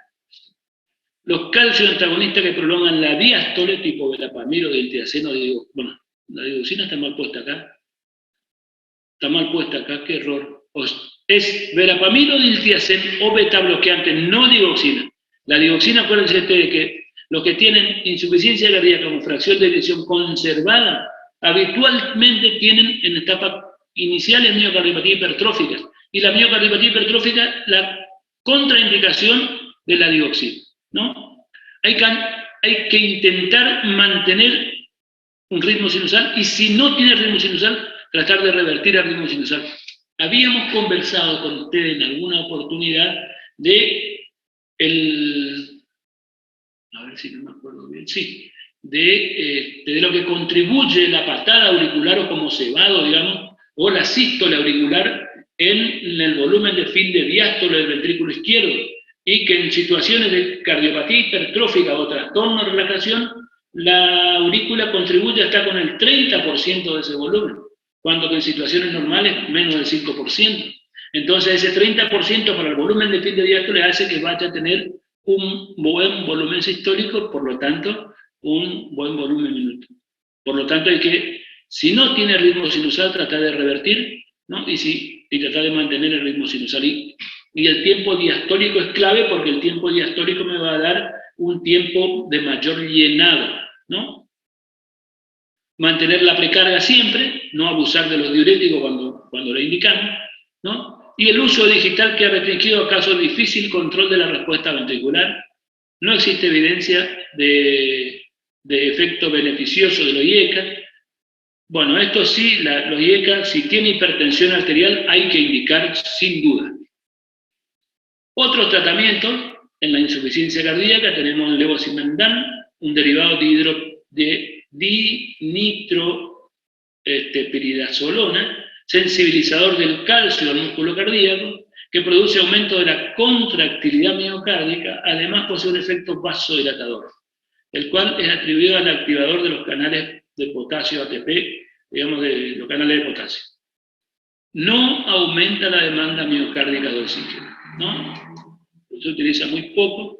La ivabradina, esta sí se utiliza bastante, sobre todo en los pacientes que tienen enfermedad coronaria, ¿no? La ivabradina es un inhibidor de los canales IF del nódulo sinusal, reduce la frecuencia cardíaca, es decir, disminuye el automatismo, sin acompañarse de otro efecto hemodinámico. La indicación, esto es clave, la indicación de la ivabradina, se puede indicar al paciente con insuficiencia cardíaca con fracción de eyección disminuida y ritmo sinusal. En lo que tiene fibrilación auricular está contraindicada la ivabradina, ¿sí? Tiene que tener ritmo sinusal, que persisten con frecuencia cardíaca más de 70 latidos por minuto en reposo y están con dosis máximas toleradas betabloqueante. Además de tener los IECA, ARA2, antialdosterona, ¿sí? Y que tienen frecuencia cardíaca más de 70 en reposo, o lo que tienen contraindicación absoluta para el tratamiento betabloqueante. Es decir, el tratamiento es ivabradina. La dosis deben ser de 5, ¿no? La dosis deben ser de 5 a 7.5 miligramos 2 veces por día, y los efectos adversos, tenemos náusea y vómito como efectos gastrointestinales, alteraciones visuales, lesión borrosa y fosfeno, trastorno psiquiátrico, bueno, y puede producir radical. Este es otro tratamiento relativamente nuevo, que Y por supuesto que tenemos otros tratamientos alternativos en los pacientes con insuficiencia cardíaca en estadia avanzada, digamos. Tenemos la colocación de marcapasos, en algunas circunstancias, la sincronización del intervalo aurículo-ventricular para mejorar el llenado ventricular. Esta es una de ellas, ¿no? Digamos, lo que se hace es tratar de hacer, con la aurícula, los que tienen la aurícula chica, de tratar de hacer una ablación del sistema de conducción, un bloqueo AB, y colocar marcapaso bicameral. Y la otra, la del otro, es el tratamiento de resincronización miocárdica, a ver si no está acá. No. El otro es tratamiento de resincronización miocárdica, que creo que yo le había hablado algo de, acerca de la duración del QRS en los bloqueos de rama izquierda. Cuando la duración del QRS en los bloqueos de rama izquierda es más de 0,14 segundos, nosotros vamos a tener, también recién habíamos hablado de la interdependencia de la contractilidad de los ventrículos. ¿No? En los pacientes con insuficiencia cardíaca y el bloqueo completo de rama izquierda, se activa primero el ventrículo derecho. Entonces, una vez que se despolariza el ventrículo derecho, comienza a contraerse el ventrículo derecho. Pero resulta que la duración de más de 0,14 se va a activar el ventrículo izquierdo mucho tiempo después que el ventrículo derecho. Entonces, cuando el ventrículo derecho comienza a relajarse, el ventrículo izquierdo recién comienza a contraerse.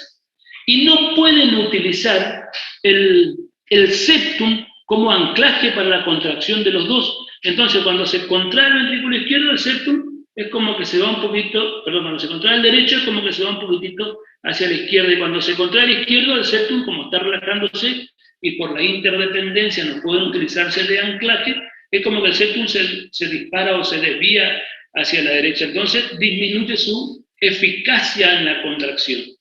Entonces, lo que se coloca en esta circunstancia es lo que se llama resincronizador miocárdico. Entonces, es un bloqueo, se coloca un marcapaso tricameral y se sincroniza la contracción de los dos ventrículos, ¿no? Entonces, los dos ventrículos se contraen a la vez y utilizan el septum como un anclaje, y al contraerse juntos, mejoran mucho la fracción de eyección, disminuyen los síntomas, ¿no? Y la clase funcional de la disnea en la insuficiencia cardíaca mejora. ¿Quedó claro? ¿Hasta ahí? ¿Más o menos me expliqué bien? Se llama resincronización miocárdica y está indicado en los pacientes que tienen insuficiencia cardíaca avanzada, tienen todo el tratamiento y además tienen bloqueo completo de rama izquierda. Tienen todo el tratamiento, ya habíamos visto a qué se llama todo el tratamiento, ¿no? Diuréticos, antialdosterona, inhibidor de ansiedad convertidora de angiotensina o AT2, beta bloqueante, sacubitril o valsartán, cuando amerite, si no tiene contraindicaciones, y además de eso persisten, y digoxina, y además de eso persisten con síntomas clase funcional 2-3, o persisten clase funcional 3-4. En estos pacientes, y además tienen bloqueo completo de rama izquierda con un QRS mayor a 0,14, se benefician mucho con la resincronización miocárdica. Y después, obviamente, está el trasplante cardíaco, que es otra de las indicaciones. Bueno, los marcadores, algunos marcadores pronósticos, la edad, el sodio plasmático bajo, es un indicador de mal pronóstico, la aparición de fallo renal en el transcurso de la insuficiencia renal, de la insuficiencia cardíaca, y después, por supuesto, que el riesgo relativo de muerte se incrementa en un 35% por cada 100 picogramos mililitros de elevación del BNP en los pacientes. Cuando hay elevación del BNP,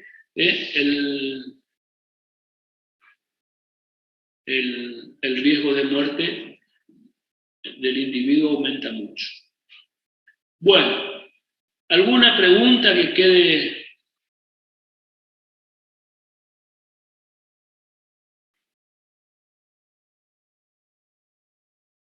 ¿Algo que no haya quedado en claro acerca de lo que hablamos?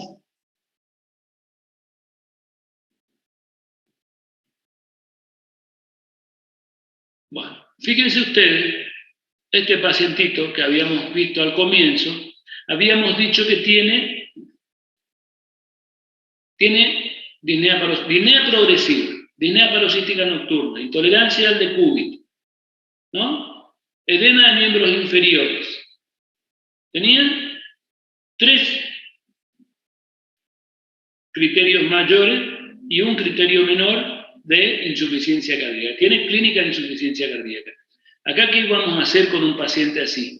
Lo que tenemos que hacer, tenemos diagnóstico de insuficiencia cardíaca, iniciar tratamiento para que mejoren los síntomas y estudiarle para ver la causa, ¿no? Le vamos a pedir un electrocardiograma. ¿Qué esperamos encontrar en un electrocardiograma de este señor? Tiene un soplo sistólico eyectivo en el ápice, tiene ángulo y tiene síncope. ¿Qué le parece que puede tener como causa de la insuficiencia cardíaca?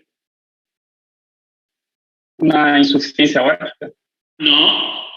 No, perdón, estenosis. Claro, puede tener una estenosis aórtica. Entonces, probablemente si le hacemos un electro, ¿qué vamos a encontrar? Y una R alta en D1 y en ABL, podemos encontrar una R alta en B5-B6, una S muy profunda en B1-B2, ¿no? Alteraciones de la repolarización, es decir, signos de sobrecarga o de hipertrofia ventricular izquierda. En el eco, ¿qué podríamos encontrar? Y podríamos encontrar las paredes ventriculares que están hipertrofiadas, un índice de masa ventricular izquierda por arriba de 115, y la fracción de eyección, ¿cómo va a estar en este señor? Disminuida. Probablemente esté normal, todavía, ¿no? Entonces, y miramos si la causa por la historia natural fuera una estenosis aórtica, ¿no? Miramos el área valvular y probablemente está por debajo de 1 centímetro cuadrado. Y si el área valvular indexada a la superficie corporal está por debajo de 0,5 centímetros cuadrados por metro cuadrado de superficie corporal, tiene una estenosis aórtica severa, con síntomas. Claro, y sintomática, ¿cuál es la indicación? La indicación es el reemplazo valvular. Mientras tanto, diurético a dosis baja, ¿no? A ver qué presión tenía, tratar con un IECA también a dosis baja, no vamos a darle un vasodilatador a dosis muy alta para que disminuyan los síntomas, estudiarle y tratar la causa. ¿Estamos bien hasta acá? Esto en este caso específico que tiene estos hallazgos, ¿no? Que por ahí nos hace sospechar la historia natural de una estenosis aórtica, ¿no? El diurético, una hidroclorotiazida, 12,5 miligramos cada 12 o por día, 12,5 por día para iniciar, y 2,5 o 5 miligramos por día, 5 miligramos por día de un enalapril para comenzar.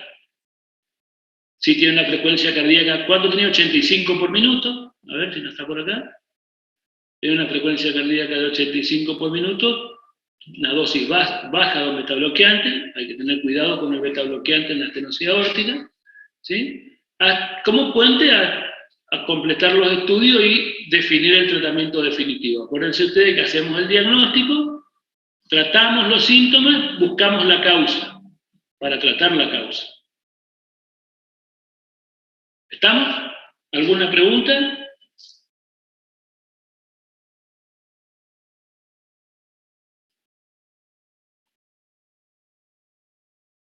No, profe.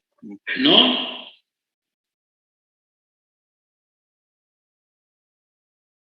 Bueno.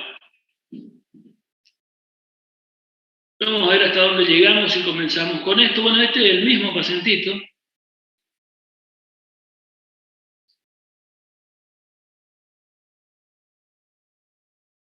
A ver un poquitito.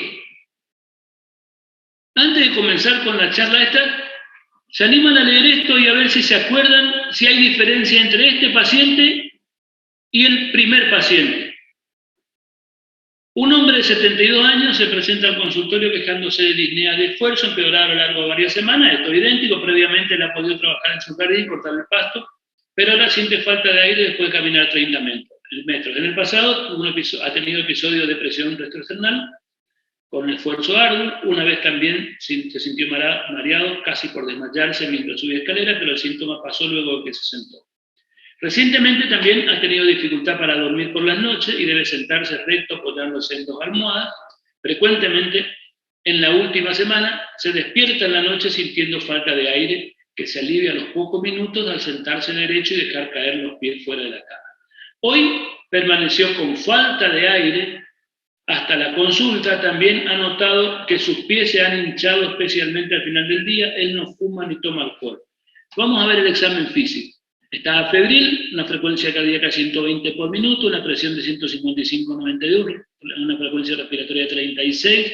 El examen de la cabeza y cuello revela mucosa rosada, sin palidez, glándula tiroides normal, ¿no? Y venas del cuello distendidas. ¿Se escucharon? El examen pulmonar, estertores crepitantes en ambas bases pulmonares. El examen cardíaco, su corazón regular, R1 normal, R2 normal, R3 y R4 en el ápice, un latido de punta desplazado y un soplo sistólico en el ápice. ¿Qué de distinto tiene este del anterior? La frecuencia cardíaca y la frecuencia respiratoria. ¿Qué más? ¿Qué más? El desplazamiento está haciendo el edema agudo de pulmón. La frecuencia cardíaca y la frecuencia... Insuficiencia mitral. ¿Qué? ¿Qué Que tiene? esta tiene una insuficiencia mitral. Una insuficiencia, mira. Lo que tiene de distinto es en el examen físico y en la historia, ¿no? En la historia, no tiene edema agudo de pulmón. En la historia lo que tiene de distinto, ¿sí? En lo que tiene de distinto en la historia es que fundamentalmente, bueno, ya toda esta historia es muy parecida, yo diría que el mismo paciente, ¿no? Pero en el examen físico tiene frecuencia cardíaca, el otro tenía 85, tiene 16 respiraciones por minuto, el otro tenía 18, tiene 36, el otro tenía 18, ¿está? O sea que tiene síntomas en reposo, ¿no? El otro no tenía síntomas en reposo. Cuando tiene síntomas en reposo y todo el resto es muy parecido, acá apareció el R3, el R4 y el AP que está desplazado. Esto me dice muy poco el AP desplazado para la condición actual, me dice para su condición diagnóstica, pero no para su condición actual. Entonces, si aquí no era una insuficiencia cardíaca, esta es una insuficiencia cardíaca descompensada. Cuando tiene signos y síntomas en reposo, y que esos signos y síntomas son debido a aumento en la congestión, ¿no? En el paciente con insuficiencia cardíaca, hablamos de que tiene insuficiencia cardíaca descompensada. Esa es la diferencia entre la insuficiencia cardíaca y la insuficiencia cardíaca descompensada, ¿no? Bueno, entonces la insuficiencia cardíaca descompensada aguda, algunos le llaman o reagudizada, se define como un cambio rápido o gradual de los síntomas y signos de insuficiencia cardíaca que generan la necesidad de un tratamiento urgente. Este es el concepto que van a ver en todos lados. Esto en realidad dice poco, pero el cuadro clínico obedece a una reducción del volumen minuto de la perfusión de los órganos o a un aumento de la congestión pulmonar o sistémica. Esto sí completa el concepto anterior y puede ocurrir sin cardiopatía previa, insuficiencia cardíaca nueva, esa es la que habíamos hablado hoy, el paciente con infarto, o por empeoramiento de un cuadro de insuficiencia cardíaca crónica persistente, esa es la insuficiencia cardíaca descompensada. Este concepto es del consenso del 2010 de insuficiencia cardíaca, ¿no? De todas formas, esto es lo que vamos a ver después. Mañana vamos a charlar, sería el miércoles que viene, vamos a charlar todo esto, hablar del manejo,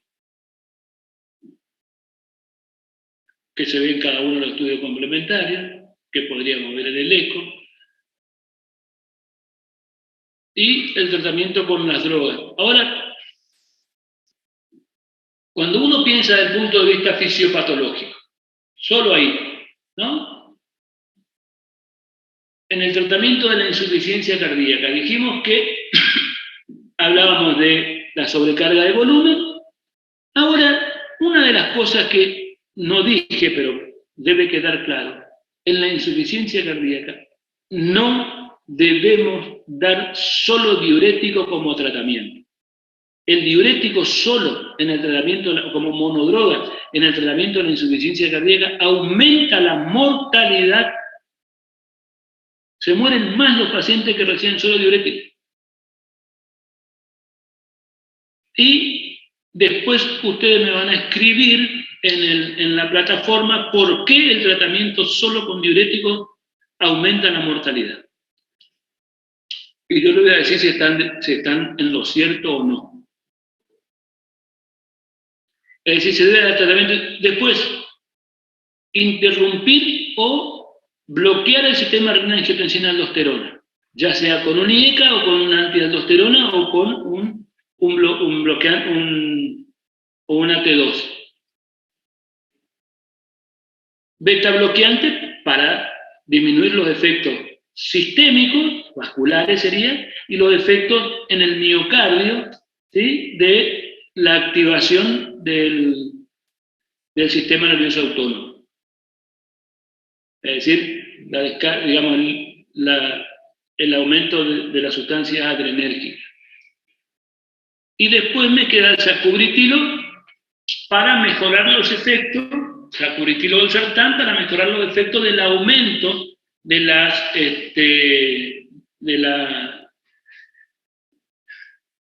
del BNP y pro-BNP cuando hay escape de aldosterona. ¿Sí? Y profe, una pregunta. ¿El Sí. beta bloqueante no disminuye más el gasto cardíaco? ¿Me escucha? Disculpame, no te entendí la pregunta porque el audio está muy mal. ¿El beta bloqueante no disminuye más el gasto cardíaco? Yo voy a colocar en el chat entonces. Profe, él está preguntando si el beta bloqueante disminuye más el gasto cardíaco. Bueno, el beta bloqueante en realidad lo que hace en la insuficiencia cardíaca, digamos, ¿por qué el beta bloqueante como efecto hemodinámico en el tratamiento antihipertensivo vos decís que el beta bloqueante disminuye el gasto cardíaco? Vos decís que disminuye porque al disminuir la frecuencia cardíaca podés disminuir el gasto cardíaco, ¿no? Pero cuando disminuye la frecuencia cardíaca en un paciente con alteración miocárdica y que tiene disfunción miocárdica, o al disminuir la frecuencia cardíaca, mejora dos aspectos, o tres aspectos, si se quiere, de la función miocárdica. El primer aspecto es que alargás la diástole. Acordate que todos los pacientes con insuficiencia cardíaca tienen frecuencia cardíaca aumentada. Alargar la diástole. Al alargar la diástole, mejorar el volumen de fin de diástole. Al mejorar el volumen de fin de diástole con una diástole más prolongada, mejorar la irrigación miocárdica, ¿no? Y al mejorar la irrigación miocárdica, mejorar la diástole y prolongar la diástole, y el otro efecto que decíamos que tenía cierto efecto vasodilatador, porque acordate que de los que hablamos nosotros, todos tienen cierto efecto beta agregado, digamos, ¿no? que disminuye la resistencia periférica. Entonces le mejorás todos los aspectos de la función miocárdica. Por eso es que los beta bloqueantes, además, por supuesto, ¿por qué disminuyen la mortalidad? Porque todos los efectos ausentes del sistema renina-angiotensina-aldosterona, es decir, la apoptosis, la frecuencia cardíaca, aumenta la apoptosis, la insuficiencia cardíaca, el remodelado miocárdico, lo que hace es que al mejorar todos esos aspectos, siempre, y acordate vos que este es otro aspecto que tenés que tener presente, no tiene que estar descompensado. ¿Qué significa eso? Que la longitud de la fibra miocárdica tiene que encuadrar bien dentro de lo que es la ley de Starling. Porque si se supera esa longitud, la contractilidad disminuye y ahí sí el beta bloqueante empeora. Por eso que tiene que estar en peso seco. ¿Está? Para introducir el beta bloqueante, el paciente debe estar en peso seco y no estar descompensado. ¿Qué significa no estar descompensado? Que no está con sobrecarga hídrica. ¿Listo? Ok, profe, gracias. Bueno, la próxima vamos que tengan un buen fin de semana. La próxima vamos a hablar de insuficiencia cardíaca descompensada y shock, y tal vez de algunos. Manden preguntas por la plataforma, lo voy a responder. Y, sí. ¿Puede subir, por favor, este PowerPoint a la plataforma?